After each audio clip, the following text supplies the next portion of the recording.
இறை இயேசுவில் அன்பார்ந்த சகோதர சகோதரிகளே, திருவிவிலியம் அறிவும் பகுதியில் இன்று நாம் தியானிக்கப் போவது புலம்பல் நூலை பற்றி சுருக்கமாக அறிந்து கொள்வோம். இந்த நூல் கிமு 586 எருசலேம் நகரம் பாபிலோனியர்களால் அழிக்கப்பட்ட பின்னணியில் எழுதப்பட்டது. நகரம் அழிக்கப்பட்டது, மக்கள் நாடு கடத்தப்பட்டன, எருசலேம் இடிக்கப்பட்டது. அந்த துன்பத்தையும் துயரத்தையும் வெளிப்படுத்தும் 5 பாடல்களை கொண்ட அவல நூலே புலம்பல் நூலாகும். இந்த நூல் துன்பத்தை மட்டும் பேசவில்லை, துன்பத்திலும் கடவுளின் இரக்கத்தில் நம்பிக்கை வைக்க வேண்டும் என்பதை கற்பிக்கின்றது. நூலின் பிரிவுகள்: 1.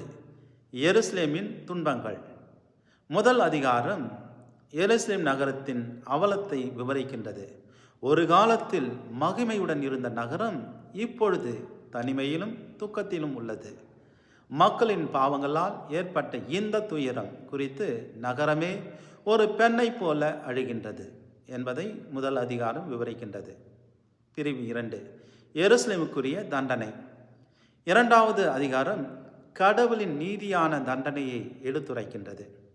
எருசலேம் வீழ்ச்சி அடைந்ததற்கு காரணம் எதிரிகளின் வலிமை மட்டும் அல்ல, மக்கள் கடவுளை விட்டு விலகியதினாலே இந்த தண்டனை வந்தது என்பதை இந்த நூல் நினைவூட்டுகின்றது. பிரிவு 3. துன்பத்திலும் நம்பிக்கை. மூன்றாவது அதிகாரம் புலம்பல் நூலின் முக்கியமான நம்பிக்கை செய்தியாகும். இங்கே நாம் கேட்கும் அழகான வார்த்தைகள்: கர்த்தரின் இரக்கம் முடிவதில்லை, அவருடைய இரக்கங்கள் காலையில் எல்லாம் புதிதாக இருக்கின்றன. துன்பம் இருந்தாலும் கடவுளின் கருணை நம்மை விட்டு ஒருபோதும் விலகுவதில்லை என்பதை இங்கே உறுதியாக கற்பிக்கப்படுகின்றது. 4. வீழ்ச்சுற்ற எருசலேம். நான்காவது அதிகாரம் எருசலேம் நகரத்தின் வீழ்ச்சியை மிகவும் வேதனையுடன் விவரிக்கின்றது. முன்பு செல்வமும் மகிமையும் கொண்டிருந்த மக்கள் இப்பொழுது வறுமையும் துன்பத்திலும் வாழ்கின்றார்கள். இது பாவத்தின் விளைவுகளை நினைவூட்டுகின்றது. 5. இறைவனின் இரக்கத்திற்காக வேண்டுதல். இறுதி அதிகாரம் ஒரு ஜெபமாக முடிகின்றது. மக்கள் கடவுளிடம் மன்றாடுகின்றார்கள்: கர்த்தாவே, எங்களை நினைவுகூரும், எங்களை மீண்டும் புதுப்பித்தருளும் என்று. அதாவது துன்பத்தின் நடுவிலும் மீட்புக்காக நம்பிக்கை இருக்கின்றது என்பதை இந்த நூல் கற்பிக்கின்றது.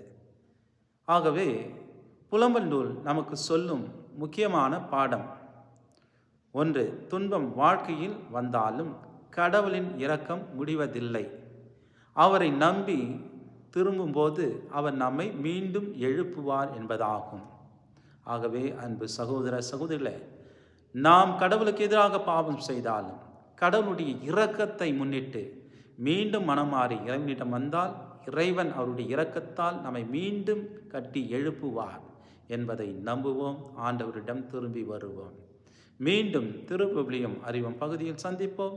அதுவரை இறை ஆசீர்வாதத்தோடு இருப்போம்.